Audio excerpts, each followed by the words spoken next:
Hello and welcome back to Stay Tuned, where today I'll be doing another murder mystery spooky-esque story. This true story is set in the Philippines.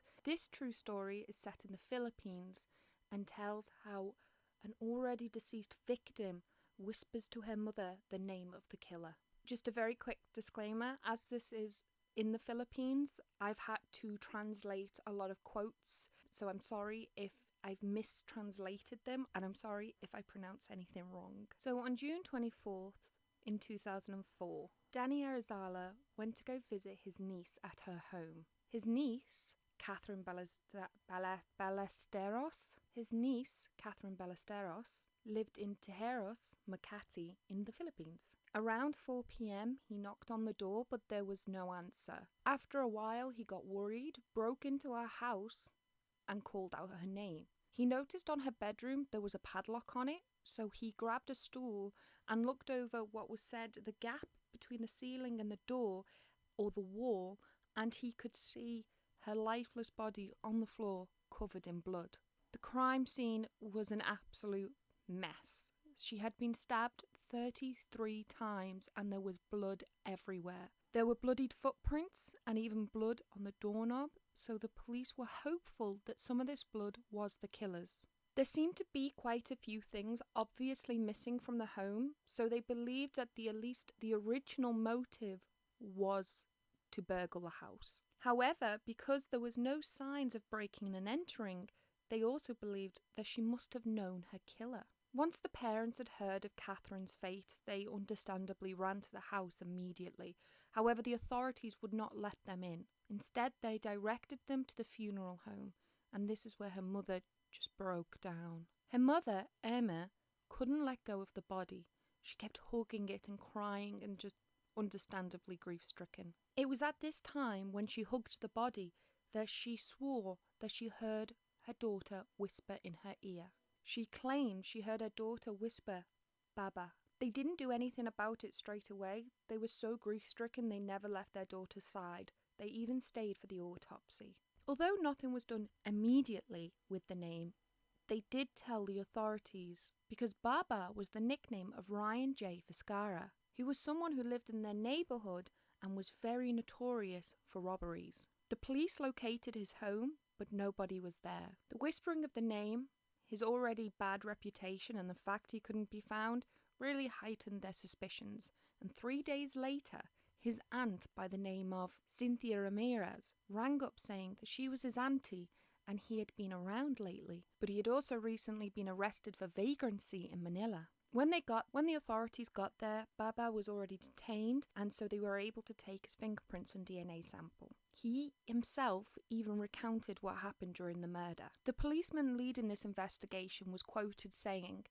"When we saw him, he had a wound on his hand and his left thigh. According to him, this was achieved when he committed the crime where he was also stabbed while fighting this woman. When he entered, the victim was asleep. He took valuables such as a portable VCD player, other money, and while he was inside the victim's room, she did not wake up, so he grabbed it. His eyesight darkened until he stabbed her several times." Now, I don't know if that's a mistranslation. It wasn't the best translation I could find. And I also didn't want to bother my Filipino friends because this is quite a gruesome thing to ask someone to translate. So I didn't feel comfortable asking anyone to officially translate it. But my interpretation of that is if she was asleep, he just snapped and stabbed her anyway.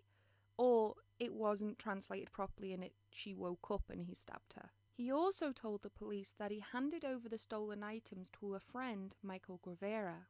He was also then arrested, taken into custody, checked for prints and DNA, but was later released as nothing else was connected. On October 30th, 2008, almost 4 months after the murder of Catherine, Baba was found guilty and sentenced to reclusion perpetua, which is the prison sentence in the Philippines for life in prison. Emma, her mother, was quoted saying, "It is inexplicable pleasure to have justice.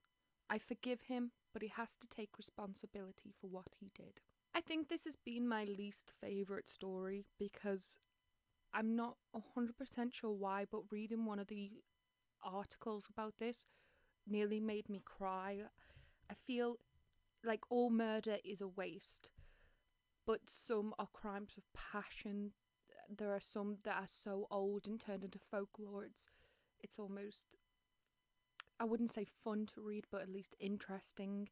And this one just seems the most pointless, and it really upset me. Maybe I can't do murder videos every day until, because they will affect me. Maybe it had nothing to do with this case specifically. Maybe it was just happened to be the number of cases I've done. But there was something about this one. Maybe it was reading the testimony of the family. Maybe not. I don't know. But it just seems so horrid that someone could just break into your house and murder you.